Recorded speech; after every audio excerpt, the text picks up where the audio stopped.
Hey, welcome back to another episode of Learning Russian with Movies. Today's extract is from a kids movie, which is called Three Bogatыря на дальних берегах. But before we jump into the lesson, I think it best if I give you a little background information.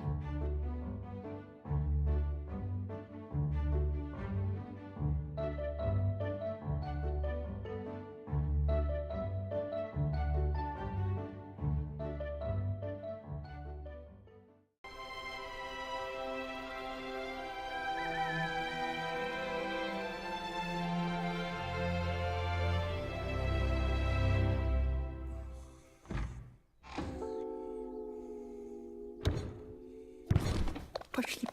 Нет, не надо. Он же мне башку оттяпает. Спокойно. Я все беру на себя. Действуйте смелее. Он нас после благодарить будет. Гутен морген. Как спалось? Ах ты, получи! Не надо, дорогой Я тебе принц. дам Гутен Морген! Ай, не надо! Я тебе... А вот ученые в Европе посчитали, что одно ведро холодной воды продлевает жизнь на 3 месяца. Серьезно? Я.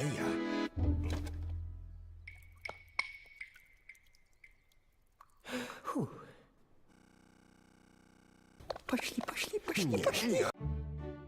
Пошли is a commonly used verb. It's a phrase of encouragement and it's used in speech to express a request or suggestion to leave or to go somewhere. Literally, it is the same as saying come on or let's go in English. There is an alternative way to say пошли, which is пойдем. So what are the differences between them? The two forms are common in spoken language, yet I would say пошли only to a close friend or a relative. If you don't know a person well, say пойдем or пойдемте. Не надо. Он же мне башку оттяпает.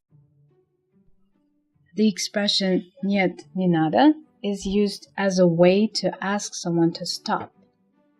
For instance, when the person forces you to do something you don't want to do. Он же. I'm sure you have encountered the particle же a million times before and was wondering why do we even need it? Actually, this particle is very useful. I won't go into much details about it in this lesson. However, one thing you should know about it is that its ultimate goal is to add emphasis. Мне. It's a variation form of the pronoun я. Each of the Russian pronouns decline according to their case. In Russian, pronouns often decline according to certain patterns. Okay, let's consult Russian pronouns chart. That way it will be much easier. As you can see from the chart, мне is a first-person singular and it's a dative case. I know it may sound complicated, but if you're not that into grammar and you decided to learn the language without it, that's totally fine. However, memorizing the pronouns and their varied forms of this chart would actually help you a lot. The word bashka means hat. Keep in mind though that it's a rude way to refer to someone's hat. Sometimes it's even used as an insult or a joke. I would say it's a Russian slang. Pay attention, it was used as bashku. The ending was changed according to its case, a dative case. The next word on the list is оттяпать. It means to chop off. This meaning is relevant in the movie. The king could have chopped off his hat. In conversational language though, this word is used with slightly different implication. Let's use a dog as an example. If I say that a dog can оттяпать тебе руку, I don't mean to say that the dog may chop your hand off. What I mean is that the dog may hurt you. And by the way, the verb оттяпает was used here. It is a future tense verb of оттяпать. Спокойно. Я все беру на себя. Действуйте смелее. Он нас после благодарить будет. Спокойно is an adverb and it means calmly. Usually it's used with people who are nervous in order to calm them down. It's like saying don't worry in English. Я все беру на себя. You guys might want to note down this expression because it might come in hand. It's when you accept responsibility without being asked to. Я все беру на себя. I'm taking all upon myself. One thing about this expression might confuse you. is the spelling of the word всё. If you're familiar with the Russian alphabet and can read, you would pronounce this word as все, which is correct, but the spelling itself is wrong. The words все and всё are spelled differently, and they have different meanings. Все means everyone, всё means everything. So why do we omit the dots about the letter "е" in the word всё? Honestly, I have no idea. Some people say it's an official tradition of Russian language, which I'm not sure of, and you'll see this a lot. When you're supposed to use the letter "yo", people just skip the dots and use the letter "ye" instead. Even in books, newspapers, everywhere. I understand it makes it hard, but usually it's possible to distinguish when "ye" means "yo" from the context. If you do a lot of reading, this will turn out to be pretty much easy for you. Действуйте смелее is an encouragement or a command. It's encouraging someone to act without being scared. Guten Morgen, как спалось?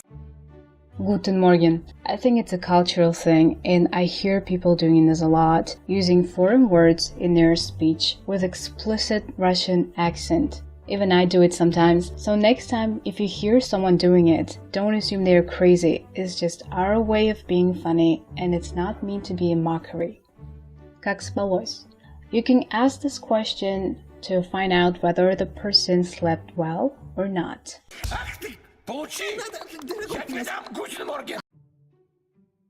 This is an exclamation. The literal meaning of получи is take it. You use it when hitting someone or something like an insect. Usually this word expresses anger. Я тебе дам guten Morgen. Now, this one is interesting. The exact English translation sounds like I will give you guten Morgen. Yeah, it's weird and hard to explain, but I'll give it a try. Я тебе дам means I will give you. Depending on the situation, it can be used as a threat. Well, not that serious. Well, it depends. We use it a lot with kids just to show them we're angry. It's like saying, I'll show you. Guten Morgen is good morning from German, so the king's threat might sound like this in English. Oh, I'll show you good morning. I hope that was clear. If it's not, let me know. Не надо! А вот ученые в Европе посчитали, что одно ведро холодной воды продлевает жизнь на 3 недели. Did you know that I was a cultural expression? When Russians get hurt, they say I, and most commonly, I болит. We even have Dr. Aybalit. He's a fictional character from children's poems, and we're gonna talk about him in the next episodes. А вот is used when you want to contradict someone or justify yourself, just like the horse does. He's trying to explain that cold water has health benefits because it продлевает жизнь на 3 месяца, and it is ученый в Европе who suggests that. Серьезно? The last word for today, if you're still here with me, is серьезно. This was used to express surprise and doubt. And we're done. Here's a list of all the words we've talked about. And you better memorize them because I'll be checking up on you. I'm kidding. I hope this video was useful. Thanks for watching and I'll see you next time. Have a good day.